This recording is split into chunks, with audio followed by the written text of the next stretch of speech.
আমৃত্যু ভালোবাসি তোকে। লেখনীতে সালমা চৌধুরী। 18। জান্নাত হাসিমুখে উত্তর দিল, আলহামদুলিল্লাহ ভালো আছি। আপনাকে তো বাসায় দেখি না ভাইয়া। আবির কিছুটা শক্ত কণ্ঠে বলল, বাসায় ফিরতে একটু দেরি হয়ে যায়। তোমার পড়াতে কোনো সমস্যা হচ্ছে না তো? জান্নাত শান্ত কণ্ঠে বলল, না না ভাইয়া, কোনো সমস্যা হচ্ছে না। আবির এক পলক মেঘের দিকে চেয়ে পুনরায় জান্নাতের দিকে তাকালো, নিরেট কণ্ঠে শুধালো, ও পড়ে তো ঠিকমতো? জান্নাত এবার মেঘের দিকে চেয়ে হাসিমুখে বলল, হ্যাঁ ভাইয়া, মেঘ অনেক মনোযোগী এবং খুব মেধাবী, আপনি চিন্তা করবেন না প্লিজ। আবির ছোট করে শুধালো, খেয়েছ কিছু? বসো, খাবার খেয়ে যেও। জান্নাত তৎক্ষণাৎ বললেন, নাস্তা করেছি ভাইয়া, আর কিছু খাবো না। আসি তাহলে আজ। ওদের কথোপকথন শোনার জন্য মেঘ কিছুটা হেঁটে সামনের দিকে এগিয়ে আসল। আবির স্বাভাবিক কণ্ঠে বলল, সাবধানে যেও।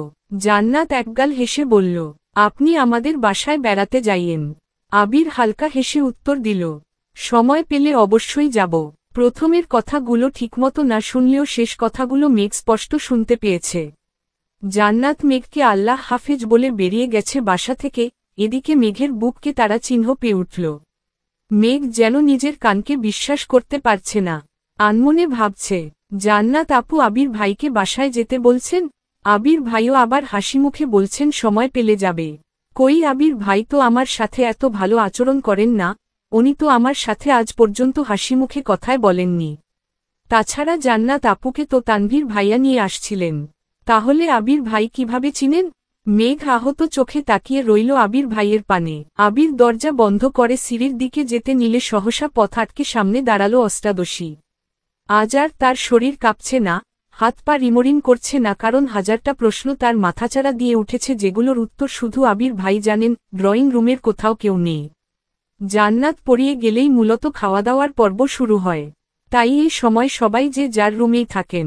অষ্টাদশীর পথ আটকানো দেখে আবির বিস্মিত চোখে চাইল।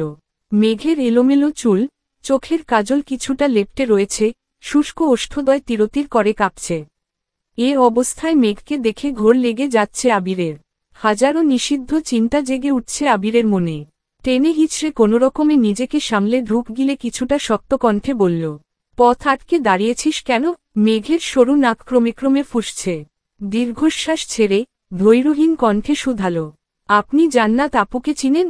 আবির উপর নিচ মাথা নাড়ে শুধু। মেঘ দ্বিতীয়বার গম্ভীর কণ্ঠে বলল, ওনাকে আপনি কিভাবে চিনেন? আবির রাশভারী কণ্ঠে বলল, পরিচিত। মেঘ ভেতর ভেতর ক্ষিপ্ত হল। অষ্টাদশীর চেহারার পড়তে পড়তে ঘনিয়ে আসে মেঘ। এক সমুদ্র অভিযোগ মাথাচাড়া দিয়ে উঠেছে। একে গায়ের রং ফর্সা, তার উপর রাগে গাল দুটো লাল হয়ে আছে মেঘের। দেখে মনে হচ্ছে টুকা দিলেই গাল বেয়ে রক্ত পড়বে। রাগে ফুঁসতে ফুঁসতে মেঘ বলল, শুধু পরিচিত হলেই কি মানুষ নির্দ্বিধায় বাসায় যেতে বলে? তুই আমার কাছে কৈফিয়ত চাচ্ছিস? মেঘ চোয়াল শক্ত করে প্রশ্ন করল আবির। মেঘ আজ আবিরের শক্ত কণ্ঠ শুনে আটকে উঠছে না, কারণ অষ্টাদশীর আজ মাত্রাতিরিক্ত রাগ হচ্ছে। অতিরিক্ত রাগলে মানুষের বোধশক্তি হারিয়ে যায়। তাছাড়া মেয়ে মানুষের রাগ তো লিমিট ছাড়া, যখন রাগ হয় তখন দুনিয়ার কোনো কিছু দিয়েও শান্ত করানো যায় না, যতক্ষণ না নিজে থেকে শান্ত হয়। মেঘের নাকের ডগায় ঘাম জমে আছে, কপাল ঘামতে শুরু করেছে ধীরে ধীরে। নিস্তব্ধ হয়ে দাঁড়িয়ে রইল অষ্টাদশী। কয়েক মুহূর্ত পর নিরেট কণ্ঠে শুধালো, আপনি ওনার বাসায় যাবেন? আবির তীক্ষ্ণ দৃষ্টিতে চেয়ে রইল, গুরুভার কণ্ঠে বলল, প্রয়োজন হলে যাব। মেঘ চোখ গোল গোল করে চাইল, মনের ভেতর হাজারটা প্রশ্ন ছুটছে এদিক সেদিকে। মেঘের নীরবতা দেখে আবির গুরুভার কণ্ঠে জবাব দিল, তোকে আপাতত এসব নিয়ে ভাবতে হবে না, পড়াশোনায় মনোযোগ দে। তুই এখনো অনেক ছোট, সময় হলে সব জানতে পারবি। মেঘ দীর্ঘশ্বাস ফেলে রাগান্বিত কণ্ঠে বলা শুরু করল, আপনারা যা খুশি করতে পারেন, যা খুশি বলতে পারেন, তাতে কিছু হয় না। আমি কিছু বলতে গেলেই ছোট, বয়স হয়নি এরকম করেন। আবির দাঁতে দাঁত চেপে গম্ভীর কণ্ঠে বলল, মেঘ আস্তে কথা বল, বাড়ির মানুষ শুনবে। তাছাড়া জান্নাতের ব্যাপারে আমি আপাতত কোনো কথা বলতে চাচ্ছি না। মেঘ রাগে ফুঁসতে ফুঁসতে বলল, তা কেন বলবেন?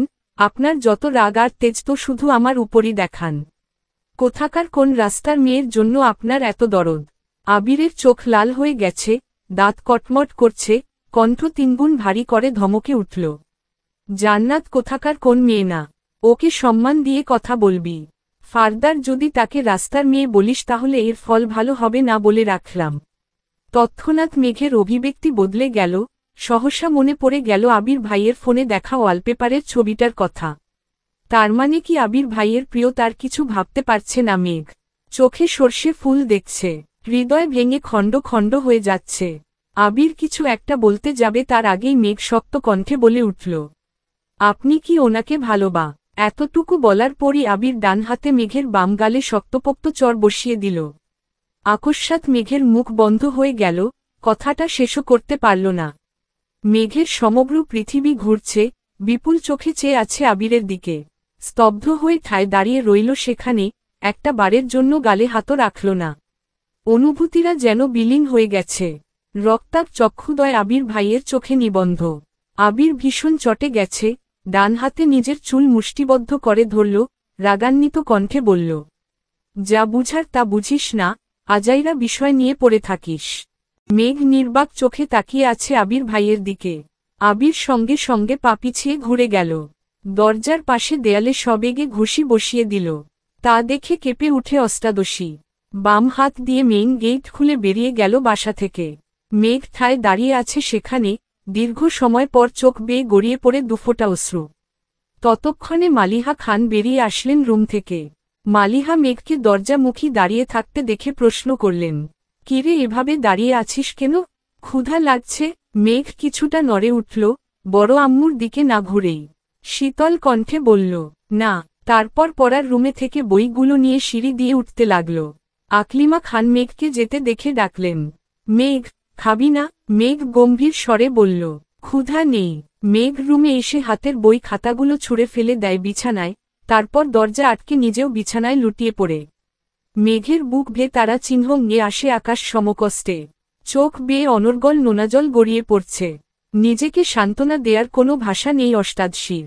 যেই আবির ভাইয়ের থাপ্পড়ের ভয়ে গত একটা মাস আবির ভাইয়ের চোখে চোখ রেখে কথা বলেনি, আবির ভাই যা বলেছে চুপচাপ মেনে নিয়েছে, নিজের রাগ, জেদ আর অভিমান আবির ভাইয়ের পদতলে চাপা দিয়ে দিয়েছিল। সেই আবির ভাই কি না 1 মাস হওয়ার আগেই তাকে থাপ্পড় মারল। তাও আবার কোথাকার কোন মেয়ের জন্য।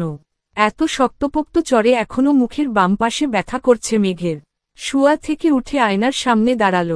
বামগালে 5 আঙুলের দাগ হয়ে আছে, রক্তবর্ণের সেই পাংশু। নিজের বিধ্বস্ত দৃষ্টতা দেখে আতারা চিহ্ন ত্বকে উঠে মেঘ। মুখমণ্ডলের ন্যায় অষ্টাদশীর কোমল হৃদয়টাকেও চূর্ণবিচূর্ণ করে ফেলেছেন অনুভূতিহীন, কাঠখোট্টা আবির ভাই। মেঘ আয়নার দিকে তাকিয়ে রইল কয়েক মুহূর্ত, আনমনে কি ভাবছে কে জানে। যে অষ্টাদশীর মনটাকে কাচের ভাঙা গ্লাসের মতো হাজারো টুকরোতে পরিণত করেছে। কোথায় সে দুরূহ পুরুষ? আবির বাসা থেকে বেরিয়ে বাইক স্টার্ট দিল, কি কাগজ নিতে এসেছিল সেসব ভুলে গেল। স্পিডে বাইক চালিয়ে আসলো নিজের অফিসে। কোনোদিক না তাকিয়ে সোজা নিজের রুমে চলে গেল। কিছুক্ষণ পর রাসেল একজন স্টাফকে জিজ্ঞেস করল, আবির স্যার কি এখনো আসেনি? স্টাফ সঙ্গে সঙ্গে উত্তর দিল, স্যার তো কিছুক্ষণ আগেই চলে এসেছেন। কি বলো? আবির আসছে অথচ আমায় ফাইল দিল না? চিন্তিত স্বরে বলল রাসেল। তৎক্ষণাৎ হাঁটা দেয় আবিরের রুমের দিকে। আবিরের রুমের দরজা ধাক্কা দিতেই চোখে পড়ল বিধ্বস্ত রুম। যেন কিছুক্ষণের মধ্যে ঘূর্ণিঝড় বয়ে গেছে এই রুমটার উপর দিয়ে। হেলমেট ভেঙে পড়ে আছে ফ্লোরে। কাগজপত্র ছড়িয়ে ছিটিয়ে পড়ে আছে সম্পূর্ণ রুমে। সেগুলো এলোমেলো উড়ছে ফ্যানের বাতাসে, চেয়ার পড়ে আছে কাত হয়ে। আবিরকে দেখা গেল না। আবিরকে দেখার জন্য রাসেল দরজায় দাঁড়িয়েই উকি দিল ভেতরে। জানালার পাশের দেয়ালে আবির অহিতেচ্ছা, অনবরত ডান হাতে ঘুষি দিয়েই যাচ্ছে। বিস্ময় চোখে চাইল রাসেল, 1 সেকেন্ড দেরি না করে ছুটে গেল আবিরের কাছে, চেষ্টা করল আবিরকে থামানোর কিন্তু ব্যর্থ হল। 6 ফুট লম্বা, শক্তিশালী, সুঠাম দেহি আবিরের সাথে 5 ফিট 7 লম্বা রাসেলের শক্তি কোনোমতেই কুলাল না। চেষ্টায় বেতারা চিহ্নিত হওয়ার দরজা পর্যন্ত দৌড়ে যায় রাসেল আর চিৎকার দিয়ে ডাকে, রাকিব, এদিকে আয়। ভয়ঙ্কর সেই পুরুষালী চিৎকারের শব্দে রাকিব সহসা দৌড়ে আসে, সাথে ছুটে আসে অফিসের কিছু স্টাফ আর কিছু কর্মচারী। রাকিব আর রাসেল টেনে হিচড়ে আবিরকে দেয়াল থেকে দূরে সরিয়ে আনল। আবিরের চোখে মুখে ক্রোধ স্পষ্ট প্রতীয়মান হচ্ছে। শ্যামবর্ণের মুখবিবর পরিবর্তন হল ঘুটঘুটে আধারে। উস্খুস চুলগুলো এলোমেলো হয়ে আছে, ঘামে ভেজা কপালে লেপ্টে আছে সামনের দিকের চুলগুলো। পরনের সাদা শার্ট ঘামে ভিজে লেপ্টে আছে গায়ের সাথে। রুমে ফুল স্পিডে ফ্যান চলছে, সাথে এসি অন থাকা সত্ত্বেও আবিরকে দেখে মনে হচ্ছে সবেমাত্র 40 ডিগ্রি সেলসিয়াস তাপমাত্রায় ফুটবল খেলে এসেছে। রাকিব মাটিতে কাত করা চেয়ারটা এক হাতে তুলে আবিরকে জোর করে বসাল। আবিরের হাতের দিকে চাইল। নিরবচ্ছিন্ন ঘুষির কারণে আঙুলের, হাতের কয়েক জায়গায় কেটে রক্ত পড়ছে। রাকিব তৎক্ষণাৎ ঘাড় ঘুরিয়ে তাকালো দেয়ালে। সাদা রঙের দেয়ালের কিছুটা অংশ বেড়ে রক্ত গড়িয়ে পড়েছে ফ্লোরে। রাকিব আতকে উঠে এক প্রকার চিৎকার দিয়ে বলল, রাসেল, ফার্স্ট এইড বক্স বের কর তাড়াতাড়ি। আবির এখনও জোর করছে চেয়ার থেকে উঠার, কিন্তু রাকিব আবিরের পেট বরাবর শক্ত করে ঝাপটে ধরে পিতাব কণ্ঠে আর্তনাদ করে উঠল। তপ্ত স্বরে শুধালো, কি হয়েছে তোর, এমন করছিস কেন আবির? আবির সহসা চিৎকার দিয়ে বলল, ছাড় আমাকে। আবিরের রুষ্ট কণ্ঠের চিৎকারে কিছুটা নড়ে উঠল রাকিব, কিন্তু তারপরও ছাড়ল না। পুনরায় শান্ত কণ্ঠে বলল, কেন পাগলামি করছিস আবির? রাগটা একটু কমা প্লিজ। কি হয়েছে বল আমায়। আবির দ্বিতীয়বার চেয়ার থেকে উঠার চেষ্টা করে, কিন্তু এবার রাকিব আর একটু শক্ত করে আবিরকে চেপে ধরে। নিরেট কণ্ঠে বলল, মাথা ঠান্ডা কর আবির। আবির ব্যর্থ হয়ে বসে পড়ল চেয়ারে। আবিরের রক্তবর্ণের চোখ বেড়ে গড়িয়ে পড়ল ক্রোধ মিশ্রিত এক ফোঁটা জল। রাসেল ফার্স্ট এইড বক্স নিয়ে আসছে। দরজায় দাঁড়ানো একজন প্রশ্ন করছে, কি হয়েছে স্যার? কি হয়েছে স্যারের? কোনো সমস্যা স্যার? আবির তাদের প্রশ্নে বিরক্ত হয়ে অগ্নিদৃষ্টিতে চাইল। সঙ্গে সঙ্গে নীরব হয়ে গেল জনতা। রাকিব রাসেলের দিকে চেয়ে শান্ত কণ্ঠে বলল, তুই সবাইকে নিয়ে ওই দিকে যা, আমি আছি আবিরের কাছে। রাসেল চিন্তিত স্বরে বলল, কোনো প্রয়োজন হলে ডাকিস আমায়। রাকিব শুধু মাথা দুলাল। রাসেল এক সেকেন্ড দেরি না করে সবাইকে নিয়ে যার যার কাজে চলে গেল। আবির চলন্ত ফ্যানের দিকে মুখ তুলে চেয়ে আছে। সবাই চলে যাওয়ার পর রাকিব গম্ভীর কণ্ঠে বলল, দেখ হাতটার কি অবস্থা করেছিস। আবির এক পলক হাতের দিকে চেয়ে ক্রোতারা চিহ্ন ধীত কণ্ঠে বলল, আমি মস্ত বড় ভুল অপরাধ করে ফেলছি রাকিব, সেই অপরাধের কাছে আমার হাত কিছুই না। রাকিব কিছুটা চিন্তিত কণ্ঠে বলল, কি হয়েছে, কি করছিস তুই? আবিরের কণ্ঠস্বর ভিজে আসছে। পুনরায় দুফোঁটা পানি গড়িয়ে পড়ল গাল বেয়ে। শীতল কণ্ঠে জবাব দিল, আমি একই ভুল পুনরায় করে ফেলছি। রাকিব আতকে উঠে শুধাল, কি, তুই মেঘকে মেরেছিস? আবির দীর্ঘশ্বাস ফেলে শুধু। রাকিবের বুঝতে বাকি নেই যে আবির মেঘকে মারার ক্রোধে নিজেকে আহত করছে। ভ্রু গুটিয়ে রাকিব বলল, কেন মেরেছিস? দীর্ঘশ্বাস ছেড়ে আবির বলল, আমায় জান্নাতের সাথে কথা বলতে দেখে মেঘের মাথায় রক্ত উঠে গেছে। যাতা উল্টা পাল্টা বলা শুরু করছে। আমি রাগ কন্ট্রোল করতে পারিনি। কি বলছিস আবির? জান্নাতের জন্য তুই মেঘকে মারলি? অবাক চোখে তাকিয়ে আছে রাকিব। আমি মেঘকে মারতে চাইনি, বিশ্বাস কর। ও এক পর্যায়ে প্রশ্ন করে বসল, আমি জান্নাতকে ভালোবাসি কিনা। এই কথাটা সহ্য করতে পারিনি। রাকিব তপ্ত দৃষ্টিতে চেয়ে রইল। আবির বাম হাত দিয়ে কপাল থেকে চুলগুলো সরিয়ে মনকষ্টে শুধাল, আমি এখন কি করব রাকিব? রাকিব দীর্ঘশ্বাস ফেলছে বারবার। কিছুটা ভেবে বলল, দেখ, এখন তো মেঘ আগের মতো নেই। এখন তো মেঘ তোর প্রতি পসেসিভ, এজন্যই তো আজকে এভাবে রিয়েক্ট করেছে। আমার মনে হয় না যে এই থাপ্পড়ের জন্য ও কথা বন্ধ করবে।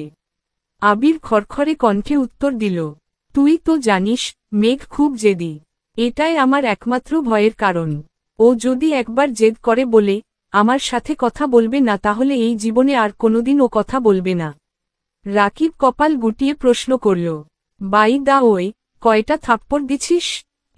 আবির তপ্ত স্বরে বলল, একটা। রাকিব স্বাভাবিক কণ্ঠে বলল, তুই চিন্তা করিস না, কিছু হবে না। জান্নাতকে নিয়ে কিছু ভাবছিস? মেঘ কি আর পড়তে চাইবে ওর কাছে? আবির গম্ভীর কণ্ঠে জবাব দিল, দুদিন পর পর ওর জন্য টিচার কোথা থেকে খুঁজব আমি? ওকে জান্নাতের কাছেই পড়তে হবে। রাকিব কোমল কণ্ঠে বলল, আচ্ছা, সেসব পরে দেখা যাবে। এখন চল হাসপাতালে যাই একটু। আবির তীক্ষ্ণ দৃষ্টিতে চেয়ে বলল, হাসপাতালে যাব কেন? রাকিব স্বাভাবিক কণ্ঠে বলল, এতটা কেটেছে, কোনো সমস্যা হয় যদি। ডাক্তার দেখালে ভালো হয়তো না? আবির সংকটজনক স্বরে উত্তর দিল, এটা আমার শাস্তি। রাকিব খুব ভালো করে জানে আবিরকে জোতারা চিহ্ন র করলে কোনো লাভ হবে না, তাই আর জোতারা চিহ্ন র করেনি। রাকিব চিন্তিত স্বরে বলল, এখন কি বাসায় যাবি? দিয়ে আসব তোকে? আবির এক পলক তাকালো দেয়ালে লাগানো ঘড়ির দিকে, 10টা বাজতেছে। গম্ভীর কণ্ঠে জবাব দিলেন, কি করব বুঝতে পারছি না। মেঘের মুখোমুখি হওয়ার মতো সাহস পাচ্ছি না আমি। রাকিব জানালার দিকে চেয়ে বলল, বাহিরে তো বৃষ্টি, একটু ওয়েট কর তাহলে, বৃষ্টি কমলে আমি দিয়ে আসব নে। আবির পকেট থেকে ফোন বের করে তানভীরকে কল করল। প্রথমবারেই রিসিভ হলো কল। তানভীর কল রিসিভ করে সালাম দিল। আবির সালামের উত্তর দিয়ে গম্ভীর কণ্ঠে প্রশ্ন করলেন, কোথায় তুই? তানভীর স্বাভাবিকভাবে উত্তর দিল, আমি তো পার্টি অফিসে। কেন ভাইয়া? আবির নিরেট কণ্ঠে জবাব দিল, এমনি। তানভীর চিন্তিত স্বরে বলল, কোনো সমস্যা ভাইয়া? তোমার কণ্ঠ এমন শোনাচ্ছে কেন? আবির গলা খাকারি দিয়ে কিছুটা স্বাভাবিক কণ্ঠে বলল, কোনো সমস্যা নেই, তুই কাজ কর, রাখছি। কল কেটে মোবাইল পকেটে রেখে বাম হাত কপালের উপর রেখে চেয়ারে হেলান দিল। রাকিবও আর কিছু বলল না, চুপচাপ রুম থেকে বেরিয়ে গেল। এদিকে মেঘ কিছুক্ষণ আয়নার সামনে নিঃশব্দে দাঁড়িয়ে থাকে। বাহিরে বিদ্যুৎ চমকাচ্ছে, সাথে গুড়ি গুড়ি বৃষ্টি পড়ছে। বারান্দার দরজা দিয়ে আসা শীতল হাওয়ায় কেঁপে উঠল অষ্টাদশী। আয়না থেকে দৃষ্টি সরিয়ে বেলকনির দিকে তাকালো, ধীরগতিতে হেঁটে গেল বেকনিতে। গ্রিলে ধরে দাঁড়িয়ে তাকিয়ে আছে দূরের ল্যাম্পোস্টের আলোর দিকে। ক্ষণে ক্ষণে বৃষ্টির মাত্রা বাড়ছে। বাতাসের সাথে বৃষ্টির ছিটে ফোঁটা পড়ছে মেঘের চোখে মুখে। আজ আর হাত বাড়িয়ে বৃষ্টি ছুঁয়ার চেষ্টা করেনি অষ্টাদশী। বেশ কিছুক্ষণ দাঁড়িয়ে রইল বেকনিতে। হঠাৎ ভেতরটা ছটফটিয়ে উঠে। নিজের ভেতরে থাকা এক আকাশ সম অভিযোগ কাউকে বলতে ইচ্ছে করছে মেঘের। বৃষ্টির পানি আপন গতিতে পৃথিবীর বুকে লুটিয়ে পড়ছে। তা দেখে মেঘেরও ইচ্ছে করছে মনের মধ্যে পুষে রাখা চাপা কথাগুলো খোলা আকাশের নিচে দাঁড়িয়ে সৃষ্টিকর্তাকে জানাতে। কষ্ট শেয়ার করলে নাকি মন হালকা হয়। যেই অষ্টাদশী গত 17 বছরে রাতের বেলা একা ছাদে যায়নি, সেই অষ্টাদশী আজ রাত 9টার পর একা ছাদে চলে গেছে। ছাদে পা দিতেই ভারী বর্ষণে কয়েক সেকেন্ডে ভিজে যায় অষ্টাদশীর সর্বাঙ্গ। হাতথোপা করা চুলগুলো খুলে যায় সহসা। বৃষ্টির পানি তোপে ধীরে ধীরে কোমর ছাড়িয়ে নিচে নামতে থাকে চুল। মেঘ আশেপাশে তাকাচ্ছে। দূর দূরান্তের উঁচু উঁচু বিল্ডিং এর ছাদ থেকে হালকা আলো ভেসে আসছে মেঘদের ছাদে। লাইটের আলোর প্রভাবে গাছভর্তি ছাদের এদিক সেদিকে গাছের ছায়া পড়ে আছে। কিছু কিছু জায়গা দেখে মনে হচ্ছে ভূতারা চিহ্ন তেরা বসে মিটিং করছে। মেঘের দৃষ্টি সেদিকে পড়তেই কিছুটা কেঁপে ওঠে। তবে ঘন ঘন বিদ্যুৎ চমকানোতে বুঝতে পারে এগুলো গাছের ছায়া। বিদ্যুৎ চমকানোর সঙ্গে সঙ্গে মেঘ সম্পূর্ণ ছাদে হাঁটছে। হাঁটতে হাঁটতে ছাদের একপাশে রাখা বেতের সোফাগুলোর একটাতে বসে পড়ল। হেলান দিয়ে বসাতে চুলের কম অর্ধেকটা অংশ ছাদের ফ্লোরে পড়ে আছে। মেঘ আকাশের পানে তাকিয়ে বলা শুরু করল, আল্লাহ, আমার জীবনে তো হিটলার স্বভাবের ব্যক্তির কোনো অস্তিত্ব ছিল না, তাহলে কেন তুমি ওনাকে আমার সামনে নিয়ে আসলে? এই অনুভূতিহীন মানুষটা কেন আমার জীবনের সাথে জড়িয়েছে? উনি যদি অন্য কাউকেই ভালোবাসেন, তাহলে আমায় কেন ওনার প্রতি ফুটবল বানিয়েছ? আমি এখন কি করব? একসাথে প্রশ্নগুলো করে কয়েক মুহূর্ত নীরব থাকে। অক্ষি পল্লব বেয়ে অনর্গল নোনাজল গড়িয়ে পড়ছে, তার সাথে বৃষ্টি পানি মিশে কানের নিচ দিয়ে যাচ্ছে আপন গতিতে। বেশ খানিকটা সময় নীরব থেকে শীতল কণ্ঠে শুধাল, আমি কি কখনো কারো প্রিয় হতে পারবো না? আমৃত্যু ভালোবাসি তোকে। লেখনীতে সালমা চৌধুরী। 19। বেশ খানিকটা সময় মেঘ নিস্তব্ধ হয়ে বসে রইল। মনের যত কষ্ট, ক্ষোভ, অপ্রাপ্তি ছিল সবই প্রকাশ করল আপন মনে। ঘণ্টাখানেক বসার পর সোফা থেকে উঠে হাঁটতে শুরু করল। একপাশে রেলিং ধরে দাঁড়িয়ে আপন মনে গুনগুন করে গান গাইছে। আমি কি তোমায় খুব বিরক্ত করছি? বলে দিতে পারো তা আমায়। হয়তো আমার কোনো প্রয়োজন নেই, তবুও লেগে থাকি একটা কোনায়। তুমি বলে দিতে পারো তা আমায়। চিঠি লিখব না এই ঠিকানায়। আমারও তো মন ভাঙে, চোখে জল আসে, আর অভিমান আমারও তো হয়। অভিমান আমারও তো হয়। অন্যদিকে আবির এখনো চেয়ারে হেলান দিয়ে বসে আছে। 11টার দিকে মালিহা খান কল করলেন। আবির কল রিসিভ করে সালাম দিল। মালিহা খান সালামের উত্তর দিয়ে কিছুটা তপ্ত স্বরে বললেন, তুই কি বাসায় আসবি না? আবির স্বাভাবিক কণ্ঠে বলল, আসব একটু পর। কেন? রাগান্বিত কণ্ঠে মালিহা খান বলে উঠলেন, তোরা ভাই বোন মিলে কি শুরু করছিস? তুই বাহিরে বাহিরে থাকিস, তানভীর নির্বাচনের ভেজালে 12টার আগে বাসায় ফিরতে পারে না। এদিকে তোর বোনের 1-2 দিন পর পর কি হয়ে যায়, খায় না কিছু না। তোরা যদি রাতে নাই খাবি তাহলে বলে রাখতে পারিস না, আমরাও তোদের জন্য আর রান্না করব না। আবির হেলান থেকে উঠে মেরুদণ্ড সোজা করে বসল, নিরেট কণ্ঠে শুধাল। মেঘ খায়নি? মালিহা খান সহসা উত্তর দিলেন। না। আবির গম্ভীর কণ্ঠে বলল, তুমি শুয়ে পড়ো, আমি আসছি। আর কিছু না বলেই উঠে পড়লেন। আবিরকে রুম থেকে বের হতে দেখে রাকিব আর রাসেল দুজনই ছুটে আসে। অন্যান্য দিন কাজ শেষ করে 10ই অক্টোবর 30-এর মধ্যেই চলে যায় সকলে। কিন্তু আজ আবিরের মুড অফ দেখে তারা কাজ শেষ করেও বসে আছে। আবিরকে কিছু বলার সাহসও পাচ্ছিল না। রাকিব স্বাভাবিক কণ্ঠে বলল, চল আমি তোকে দিয়ে আসি। আবির শক্ত কণ্ঠে জবাব দিল, আমি একা যেতে পারব। রাকিব পুনরায় বলে উঠল, তোর হাতের অবস্থা দেখছিস তুই? এই অবস্থায় বাইক চালালে তো অ্যাক্সিডেন্ট করবি। তার থেকে আমার কথা মান, আমি দিয়ে আসি তোকে। আবির শক্ত দৃষ্টিতে তাকালো রাকিবের দিকে, দাঁতে দাঁত চেপে ঘোষণা করল, বললাম তো যেতে পারব। রাসেল ঠান্ডা কণ্ঠে বলল, এত বৃষ্টিতে বাইক নিয়ে যেতে পারবি? আবির আর কিছুই বলল না।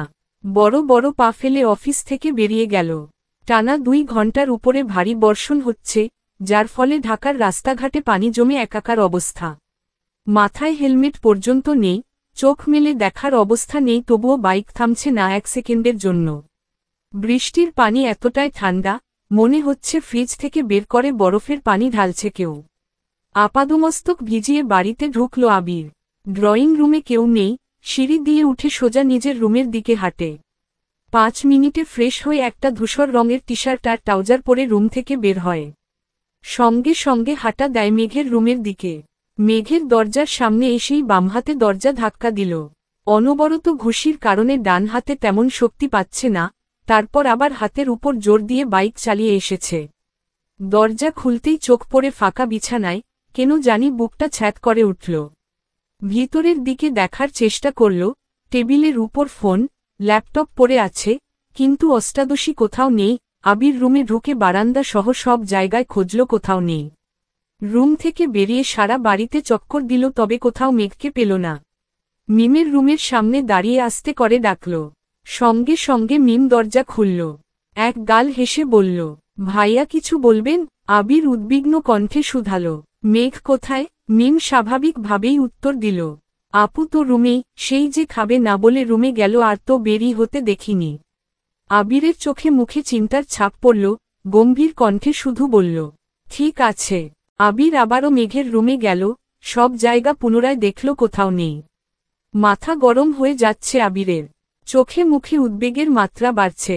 রুম থেকে বের হয়ে নিজের রুমের দিকে যাচ্ছে, ফোন রেখে এসেছে নিজের রুমে। হঠাৎ চোখ পড়ে সিঁড়ির দিকে। মনের অজান্তেই বলে উঠে, ও ছাদে যায়নি তো? কোনো কিছু না ভেবে ছুটে যায় ছাদের দিকে। ছাদের দরজা বাতাসে একবার খুলছে, একবার বন্ধ হচ্ছে। আবির দরজা ধাক্কা দিয়ে ঘাড় ডানে বামে ঘুরিয়ে ছাদ দেখার চেষ্টা করছে। ভারী বর্ষণের ফলে ছাদেও পানি জমে আছে অনেকটা, পাইপ দিয়ে গিয়েও যেন কুলাতে পারছে না, সাথে বৃষ্টির ছিটে ফোঁটা পড়ছে আবিরের শরীরে। কোথাও কাউকে চোখে পড়ছে না। আবির বৃষ্টির মধ্যে পা বাড়ালো ছাদে, কিছুক্ষণ পরপর বিদ্যুৎ চমকাচ্ছে। আবির ছাদের চারপাশ দেখছে ঘুরে ফিরে।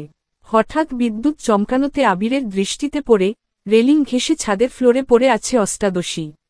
ছাদের সাইড দিয়ে যাওয়া পাইপের উপরে পড়ে আছে মাথা, শরীরের বাকি অংশ ছাদের ফ্লোরে জমা পানির মধ্যে পড়ে আছে। আবির আকস্মাৎ চিৎকার দিয়ে উঠল, মেঘ! এক মুহূর্তে দৌড়ে গেল মেঘের কাছে। অজ্ঞান হয়ে পড়ে আছে আবিরের প্রণয়িনী। আবিরের হাত কাঁপছে, তবুও ঝাপটে ধরল মেঘের পিঠ বরাবর, সহসা অষ্টাদশীর ঘাড় থেকে মাথা পর্যন্ত আঁকড়ে ধরল নিজের প্রশস্ত বুকে। মেঘের শরীর বরফের ন্যায় শীতল হয়ে আছে, শুধু মাথাটা একটু একটু গরম। আবির কয়েকবার আকুল স্বরে মেঘকে ডাকল, কিন্তু মেঘ নিস্তেজ হয়ে পড়ে আছে। মেঘের এই অবস্থা দেখে আবিরের সমগ্র পৃথিবী ঘুরছে। বৃষ্টির পানি বরাবরই মানুষের উপকারে আসে। সাধারণত বৃষ্টিতে ভিজলে কেউ বেহুশ হয় না, তবে যদি সেই মানুষটা অতিরিক্ত চিন্তা বা মানসিক চাপে থাকে তবে শরীরের তাপমাত্রা কমে একটা সময় অজ্ঞান হয়ে যেতে পারে। মেঘের ক্ষেত্রে ঠিক এই ঘটনাটাই ঘটেছে। এক আকাশ অভিমান জমেছিল মনে, তার প্রতিফলন ঘটল এইভাবে। আবির সহসা হাতে কোলে তুলে নিল মেঘকে। সিঁড়ি দিয়ে হাঁটছে ঠিকই, কিন্তু দৃষ্টি তার অষ্টাদশীর মলিন মুখের পানে। আবিরের চোখ বেয়ে দুফোঁটা অশ্রু গড়িয়ে পড়ল অষ্টাদশীর গালে। দুজনের শরীর বেয়ে অঝরে পানি পড়ছে। দীর্ঘ পা ফেলে করিডোর দিয়ে হেঁটে মেঘের রুমে ঢুকল। ফ্লোরে বিছানার সাথে হেলান দিয়ে মেঘকে বসিয়ে দিল। টাওয়েল এনে হাতমুখ আর মাথাটা কিছুটা মুছে দিল। সঙ্গে সঙ্গে রুম থেকে বের হয়ে নিজের রুমে গিয়ে বাইকের চাবি আর হেলমেট নিয়ে ছুটে গেল নিচে। হালিমা খানের দরজার সামনে ভেজা শরীর নিয়ে দাঁড়িয়ে ডাকছে।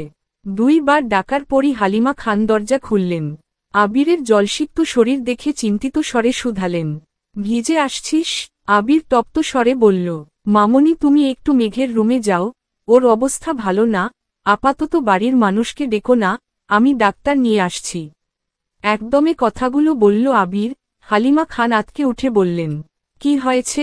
আবির চলে যেতে নিয়ে দ্বিতীয়বার ঘাড় ঘুরিয়ে বলল, আর হ্যাঁ, ওর শরীরটা একটু ধুয়ে দিও। আবির ছুটল দরজার দিকে। হালিমা খান দ্রুত পায়ে সিঁড়ি দিয়ে উঠতে ব্যস্ত হলেন, চোখে তার পানি টলমল করছে। একমাত্র মেয়ে বলে কথা, মেয়ের মুখ গোমরা থাকলেই যেখানে চিন্তায় পড়ে যান হালিমা খান, সেখানে মেয়ে অসুস্থ মানে হালিমা খানের মাথায় আকাশ ভেঙে পড়া। 20 মিনিটের মধ্যে আবির ডাক্তার নিয়ে চলে আসছে। ডাক্তারকে রেনকোট দিয়েছে ঠিকই, কিন্তু আবিরের সর্বাঙ্গ ভেজা। মেঘের রুমের সামনে দাঁড়িয়ে গলা খাকারি দিল আবির, নরম স্বরে বলল, আসব? হালিমা খান কাদো কাদো কণ্ঠে বললেন, আয়ে। আবির ঢুকল। আবিরের পিছনে ডাক্তার ও মেঘের রুমে ঢুকল। আবিরের গা থেকে পানি পড়ছে ফ্লোরে, কিন্তু সেদিকে তার ভ্রুক্ষেপ নেই। তার দৃষ্টি অষ্টাদশীর মুখের পানে। ডাক্তার 10 সেকেন্ড মেঘকে দেখল কিনা। আবির উদ্বিগ্ন কণ্ঠে শুধাল, ওর কিছু হবে না তো? ডাক্তার স্বাভাবিক কণ্ঠে বললেন, তেমন কোনো সমস্যা নেই, বেশিক্ষণ বৃষ্টিতে ভিজেছে মনে হয়, তাছাড়াও হয়তো কোনো মানসিক চাপে আছে, তার জন্য এমনটা হয়েছে। কিছুক্ষণের মধ্যেই জ্ঞান ফিরে আসবে। আমি কিছু মেডিসিন লিখে দিচ্ছি, জ্ঞান ফিরলে খাইয়ে দিও।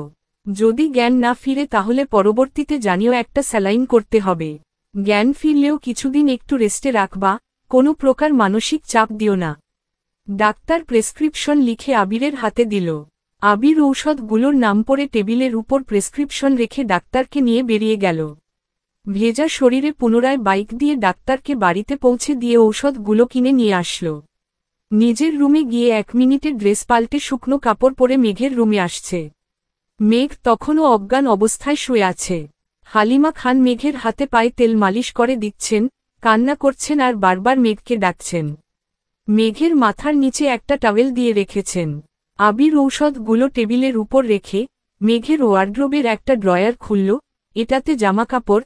দ্বিতীয় ড্রয়ার খুলতেই চোখে পড়ল সকল ইলেকট্রনিক জিনিসপত্র। সেখান থেকে হেয়ার ড্রায়ার বের করে নিল আবির। মেঘের কাছে দাঁড়িয়ে হালিমা খানকে বললেন, মামনি তুমি ওকে একটু ধরে বসো। আবির নিজেই হেয়ার ড্রায়ার ঘুরিয়ে ঘুরিয়ে চুল শুকাচ্ছে মেঘের। কোমর ছাড়ানো চুলগুলো ভাগ ভাগ করে শুকাতে কিছুটা সময় লাগল। পুনরায় মেঘকে শুইয়ে হাতে পায়ে তেল মালিশ করতে লাগল দুজনে। হালিমা খান আবিরকে শীতল কণ্ঠে বললেন, বাবা তুই একটু বস, আমি তোর চাচ্চুকে বলে আসি। মাঝরাতে ঘুম ভাঙলে তো উনি আবার চিন্তায় পড়ে যাবেন। আবির গম্ভীর কণ্ঠে বললেন, মেঘের এই অবস্থার কথা বলো না, শুধু শুধু চিন্তা করে শরীর খারাপ হবে। হালিমা খান, ঠিক আছে, বলে চলে গেলেন। হালিমা খান রুম থেকে বেরিয়ে যেতেই আবির মেঘের সন্নিকটে বসল। মেঘের বাম হাত আবিরের বুকের সাথে মিশিয়ে ওষ্ঠ এগিয়ে নিল মেঘের কানের কাছে, গুনগুন করে বলল, মেন সির্ফ তেরা রাহুঙ্গা, তুঝসে হের ওয়াডা ইহ মেরা, টু মাঙ্গ ল মুস্করকে, মেরা প্যার হক হ্যায় তেরা। তারপর অষ্টাদশীর কপালে আলতোভাবে একটা চুমু দিয়েই বিছানা থেকে উঠে পড়ল। চেয়ার টেনে বসল বিছানার পাশে, তারপর হাতে তেল নিয়ে মালিশ করতে লাগল মেঘের হাতে।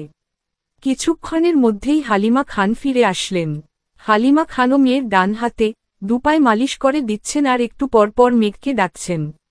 বেশ খানিকক্ষণ পর মেঘের জ্ঞান ফিরেছে, সঙ্গে সঙ্গে আবির মেঘের হাত ছেড়ে দিয়েছে। হালিমা খান কান্না করতে করতে মেঘকে ডাকছে, মেঘ, এই মেঘ, কি হয়েছে তোর? মেঘ কয়েকবার পিটপিট করে চাইল মায়ের দিকে, বুঝে উঠতে পারছে না তার সাথে এতক্ষণ কি ঘটেছে। মায়ের প্রশ্নের উত্তর দেয়ার মতো শক্তি তার নেই। চোখ ঘুরিয়ে নিজের অস্তিত্ব বুঝার চেষ্টা করছে। নিজের রুমটা পরখ করতে লাগল মেঘ। হঠাৎ দৃষ্টি পড়ে বামপাশে চেয়ারে বসা আবির ভাইয়ের দিকে। মায়াভরা দৃষ্টিতে তাকিয়ে আছে মেঘের পানে। মেঘও কয়েক মুহূর্ত তাকিয়ে রইল আবির ভাইয়ের দিকে। মনে পড়তে লাগল সন্ধ্যার পর থেকে ঘটে যাওয়া ঘটনাগুলো। তৎক্ষণাৎ দৃষ্টি সরিয়ে নিল আবির ভাইয়ের দিকে থেকে। পুনরায় চোখ বন্ধ করে ফেলল মেঘ। হালিমা খান মেঘের কপালে হাত রেখে আতকে উঠলেন, সঙ্গে একবার গলাতেও হাত রাখলেন। সহসা বলে উঠলেন, মেঘের তো জ্বর উঠতেছে। আবির গম্ভীর কণ্ঠে বলল, তুমি ওকে ওঠাও, আমি খাবার নিয়ে আসছি। ঔষধ খাইয়ে দিলে যদি একটু কমে। হালিমা খান চিন্তিত স্বরে বললেন, তানভীর কোথায় আছে? আবির শক্ত কণ্ঠে জবাব দিল, ওকে জানিয়েছি, আসতেছে। মেঘ নিস্তেজ অবস্থায় শুয়ে আছে। চোখ খুলে আবির ভাইকে দেখার শক্তিটুকু যেন পাচ্ছে না, কথা বলা তো বহুদূরের বিষয়। আবির নিচে গিয়ে একটা প্লেটে অল্প ভাত আর একটু তরকারি নিয়ে আসল। হালিমা খান মেঘকে কোনোরকমে উঠিয়ে খাটের সাথে হেলান দিয়ে বসিয়ে নিজে ধরে রেখেছেন। আবির ভাত মাখিয়ে মুখে সামনে ধরে ছোট করে বলল, হা কর। পুরুষালী কণ্ঠে কিছুটা কেঁপে উঠে মেঘ। তৎক্ষণাৎ ছোট করে হা করল।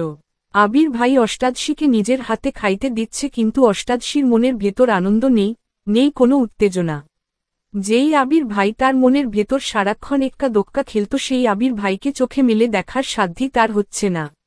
কয়েক লোকমা ভাত কোনোরকমে গিলল, পরের বার দিতে গেলে আসতে করে বামে ডানে ঘাড় ঘুরাল। আবিরও বুঝতে পারল মেঘের অভিব্যক্তি। জোর করল না আর, হাত ধুয়ে নিজের হাতেই মেঘের মুখ মুছে দিল। তারপর ঔষধ খাইয়ে একবার মেঘের কপালে হাত রাখল। জ্বরের মাত্রা বাড়ছে। আবির শীতল কণ্ঠে বলল, মামনি তুমি থাকো ওর কাছে, কোনো সমস্যা হলে আমায় ডেকো, আমি সজাগ আছি। আবির প্লেট হাতে নিয়ে চুপচাপ বেরিয়ে গেল রুম থেকে।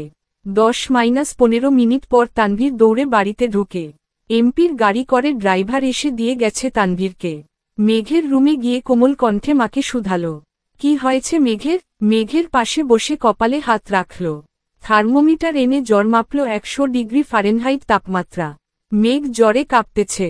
তানভীর ছুটে গিয়ে নিজের রুমের কেবিনেট থেকে আর একটা কম্বল এনে বোনের গায়ে ছড়িয়ে দিল, তারপর একটা ছোট রুমাল ভিজিয়ে কিছুক্ষণ জলপট্টি দিল। হালিমা খান এখনও ফুপিয়ে ফুপিয়ে কাঁদছেন। তানভীর মায়ের দিকে চেয়ে মোলায়েম কণ্ঠে বলল, ডাক্তার কি বলছে? হালিমা খান কান্নারত কণ্ঠে বললেন, বলছেন সিরিয়াস কোনো সমস্যা না, রেস্ট নিতে আর চিন্তা কম করতে। ঔষধ দিয়ে গেছেন? ঔষধ খাওয়ানো হয়েছে? হালিমা খান কোমল কণ্ঠে বললেন, হ্যাঁ আবির খাইয়ে দিয়ে গেছে। তানভীর নমনীয় কণ্ঠে মাকে প্রশ্ন করল, ভাইয়া কোথায়? কিছুক্ষণ হলো গেল এখান থেকে। তানভীর আর কিছু বলল না, চুপচাপ কিছুক্ষণ জলপট্টি দিল বোনের কপালে। তবে জ্বর কমার কোনো নামগন্ধ নেই। এদিকে আবির রুমে এসে বেকনিতে পায়চারি করতে লাগল। বাহিরে এখনও বৃষ্টি হচ্ছে। মাঝে মাঝে কিছুক্ষণ বিরতি নেয় আর ভারী বর্ষণ শুরু হয়। তাপমাত্রা কম থাকার পরও আবিরের শরীর ঘামছে। স্থির হতে পারছে না কোনোভাবেই। তামাটে চেহারা কুচকুচে কালো বর্ণের হয়ে আছে। দুপুরে খাবার খেয়েছিল, তারপর সন্ধ্যায় শুধু 1 কাপ কফি খেয়েছে। মধ্যরাত হয়ে গেছে, খায়নি এখনও, তাই মুখটা মলিন হয়ে আছে। হাতের অবস্থাও করুন। বাসায় ফেরার পথে ব্যান্ডেজ খুলে ফেলেছিল। বৃষ্টির পানিতে কাটা অংশগুলো ফ্যাকাশে হয়ে গেছে। কিছুক্ষণ পর আবির বড় বড় পা ফেলে ছাদে চলে গেল। সম্পূর্ণ শরীর ভিজতে বেশি সময় লাগল না। ছাদের কর্নার থেকে সিঙ্গেল সোফা টেনে মাঝ বরাবর রেখে সেখানে বসে পড়ল। অসীম দূরত্বে চেয়ে থাকে অনেকটা সময় ধরে। পরপর চোখ বন্ধ করে শ্বাস টেনে নিজেকে প্রশ্ন করল, আমি কি এখন ফিরে ভুল করে ফেললাম? আবিরের মনে পড়ছে পুরনো স্মৃতি। এক প্রণয়িনীর 2 বছরের নীরবতা কুরে কুরে খাচ্ছিল তাকে। প্রিয় মানুষের উপস্থিতি যেমন বক্ষস্পন্দন বাড়াতে সক্ষম, তার থেকেও বেশি কষ্টদায়ক নিজের প্রেয়সীকে গুরুগম্ভীর থাকতে দেখা, আর যার কারণ সে নিজেই। একটা সামান্য ভুলের কারণে গত 2টি বছরে প্রেয়সী তার চোখে চোখ রাখেনি, এক টেবিলে একসাথে খেতেও বসেনি, মুখ ফোটে একটা কথা পর্যন্ত বলেনি। এর বেশি সহ্য করার ক্ষমতা একটা 18 বছরের যুবকের পক্ষে কখনো সম্ভব ছিল না। প্রেয়সীর প্রতি অনুভূতি তার 7 সাগরের পানির ন্যায়, যা কখনো পরিমাণ করা সম্ভব না। যখন তার সহ্যের সীমা শেষ হতে চলল, তখন তার সামনে 2টি রাস্তা ভেসে উঠেছিল। এক, স্কলারশিপে বিদেশ যাওয়া, দ্বিতীয় হল ঢাকা ভার্সিটিতে পড়াশোনা। আবির বাড়ির প্রতিটা সদস্যের থেকে মতামত নিয়েছিল সেদিন। এমনকি তার হৃদয়হরণীর কাছেও সেদিন আকুল মিনতি করে জিজ্ঞেস করেছিল সে কি চাই। ছোট্ট হৃদয়হরণীর অভিমানের মাত্রা এতটাই তীব্র ছিল যে সেদিনও আবিরের চোখে চোখ রাখেনি, আবিরের কোনো কথার উত্তরও দেয়নি। 2 বছর যে ললনার অভিমান ভাঙাতে অক্ষম, সেই ললনার অভিমান কয়েক মাসে ভাঙানো সম্ভব ছিল না। তারপরও আবির শেষবার যাওয়ার আগে নিষ্পলক চেয়েছিল তার সেই ললনার দিকে। যদি একবার বলতো, ভাইয়া তুমি যেও না, কিন্তু না শেষদিনও মুখ ফোটে কিছু বলেনি তার প্রেয়সী। আবির পাড়ি জমালো ভিনদেশে, এই পৃথিবীর বুকে যাকে সবচেয়ে বেশি ভালোবেসেছিল সেই রাজকন্যাকে ফেলে চলে গিয়েছিল বহুদূর।